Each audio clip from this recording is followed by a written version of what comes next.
अस्सलाम वालेकुम my YouTube family. उम्मीद करते हैं आप सब लोग खैरियत से होंगे। 5 साल की जुदाई के बाद हम इत्तेफाकिया तौर पर एक हस्पताल में मिले। वो ख़वातीन और ज़चगी के शोबे का इंतज़ारगाह में बैठा था।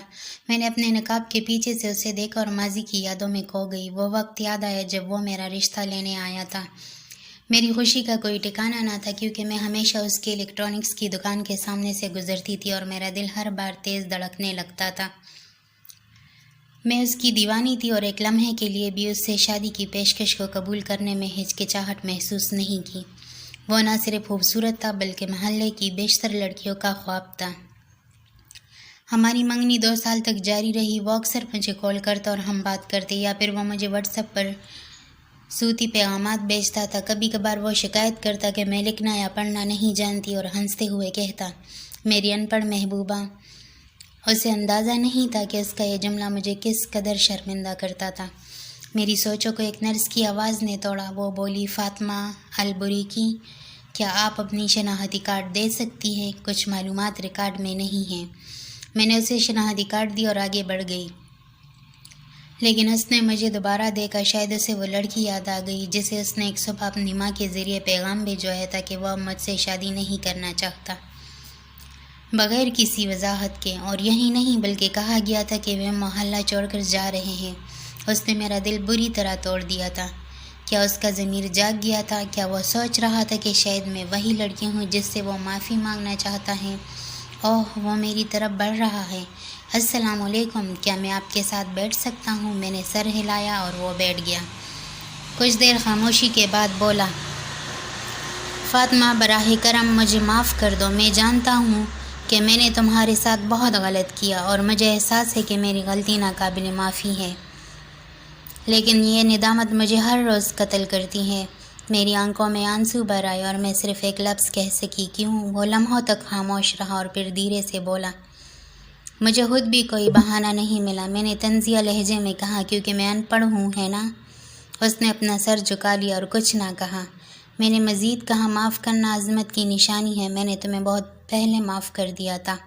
वैसे तुम यहाँ क्या कर रहे हो और इस शोबे में क्यों? उसने सर उठाकर कहा, मेरी बीवी ऑपरेशन थिएटर में है, वो बच्चे को जन्म दे रही है। मैंने लम्हे भर के लिए सोचा कि वो औरत कैसी होगी जिसे इसने मेरे ऊपर तरजीह दी। मैंने पूछा, मुबारक हो, कौन है इसका डॉक्टर? वो मुस्कुराकर बोला, डॉक्टर फ़तही। मेरा दिल उसके जवाब से तेज़ धड़कने लगा। ये बहुत अच्छा है, वो अस्पताल का सबसे बेहतरीन डॉक्टर है। मैं भी अपने हमल की देखभाल उससे करवा रही हूँ। उसने जवाब दिया, मुबारक हो, तुम भी हमल की देखभाल डॉक्टर के पास करवाती हो। क्या तुम्हारे शौहर को इस पर कोई इतराज़ नहीं? फिर उसने कहा, माफ़ करना, मैंने तुम्हारी ज़ाती ज़िंदगी में दखल दिया। मैंने उसे गफलत के आलम में देखा। क्या ये हसद था, तजस्सुस या तमस्खुर? मैंने जवाब दिया, मेरे शौहर को कोई इतराज़ नहीं, क्योंकि वो खुद हमारे बेटे की सेहत का ख्याल रखना चाहता है। मैंने अपनी बात ख़त्म की और अपने पेट को गौर से देखा। मैंने उसकी मायूस शक्ल नहीं देखी। कुछ लम्हों की खामोशी के बाद उसने सवालिया अंदाज में कहा, डॉक्टर फ़तही तुम्हारा शौहर है? मैं जवाब देने ही वाली थी कि मैंने अपने शौहर को देखा। वो अपनी सफ़ेद डॉक्टर यूनिफॉर्म में मेरी तरफ बढ़ रहा था। उसकी मुस्कुराहट और उसकी आंखों में मोहब्बत थी जिसका मैं दीवाना हूँ। मेरी जान, माफ़ करना, मुझे देर हो गई, एक सर्जरी थी। अल्लाह, मैंने कौन सी नेकी की थी जो मुझे इतना मोहब्बत करने वाला शौहर मिला? मेरे आंसू बेकाबू हो गए। मैंने उसकी परवाह किए बगैर कि आसपास लोग क्या सोचेंगे, उसे पूरी शिद्दत से गले लगा लिया, जैसे मैंने उसे सालों बाद देखा हो। क्या तुम ठीक हो मेरी जान? उसने मुझे पकड़ा और अपने दफ्तर की तरफ ले गया, जहाँ मुझे कुर्सी पर बिठाया और पानी का गिलास दिया। उसने मेरा निकाब उठाया। मैंने पानी पिया और फिर उसने फिक्रमंद अंदाज में दोबारा पूछा, तुम्हें कैसा लग रहा है? मैंने जवाब दिया, मुझे बहुत अच्छा लग रहा है, क्योंकि तुम मेरे शौहर हो। आज हम अपने बच्ची की जिन्स का पता लगाएंगे। मैं बहुत खुश हूँ। मेरे अल्फाज खुशी के आंसुओं के साथ गुल मिल गए और उसने जवाब दिया, हाँ इंशाल्लाह मेरी जान। उसने मेरे आंसू पहुँचे और मेरे माथे पर बोसा दिया। फिर कहा, क्या तुम तैयार हो हमारे बच्चे या बच्ची से मिलने के लिए? मैंने खुशी से कहा, बिल्कुल तैयार हूँ। फिर उसने मुझे उठाकर फैज़ के बिस्तर पर लेटाया और बड़ी तवज्जो से मेरी जांच की। मैं उसे देखती रही और बार बार पूछती रही, बच्चा क्या है? फिर उसने खुशी से कहा, हमारा बेटा होगा मेरी जान।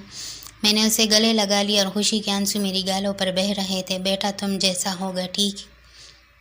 اس نے جواب دیا، نہیں، میں چاہتا ہوں کہ وہ تم جیسا ہو۔ میں ہنستے ہوئے بولی، کیا ہم نے یہ فیصلہ نہیں کیا تھا کہ اگر لڑکا ہوا تو وہ تم جیسا ہوگا اور اگر لڑکی ہوئی تو وہ مجھ جیسی ہوگی؟ وہ ہنسا، وہی ہنسی جس کی میں دیوانی ہوں، اور کہا، ٹھیک ہے بیگم صاحبہ، لیکن اب تمہیں اٹھنا چاہیے تاکہ تم امتحان نہ چھوڑ دو۔ اے میری حسین!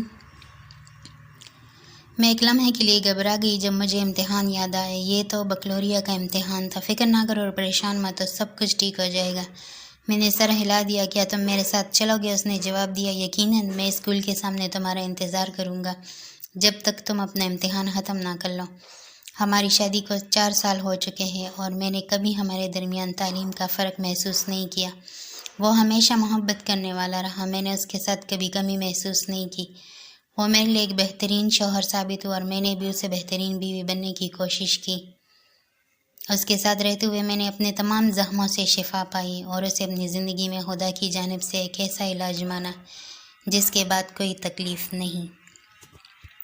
دوستوں، کیسی لگی ویڈیو؟ اگر اچھی لگی تو پلیز میرے چینل کو سبسکرائب کریں تاکہ میری بھی حوصلہ افزائی ہو۔ ویڈیو کو شیئر کریں، لائک کریں، کمنٹس بھی کر دیا کریں، آپ لوگ کی بہت مہربانی ہوگی۔ ویڈیو کو اسکپ نہ کیا کریں، پوری ویڈیو دیکھ لیا کریں۔ جزاک اللہ۔